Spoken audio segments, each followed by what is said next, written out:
merong vlogger na mag-interview sa akin at aalamin yung buhay ko o interviewin ako tungkol sa buhay ko sa nakaraan o basta sa buhay ko, ang gugustuhin ko mag-interview sa akin na vlogger siyempre hindi naman tayo para magyabang o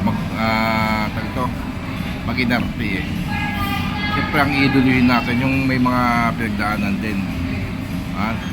Siyempre ang gusto kong mag-interview si Bastoyo. Ayan si Bastoyo kasi yung ibang nangyari sa kanya same din sa nangyari sa buhay ko.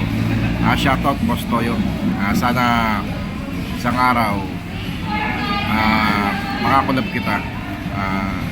Yun lang, gusto kong mag-interview sa mga nangyari sa panahon ko. Si Bastoyo. Shoutout sa'yo Bastoyo. Idol natin yan, idol.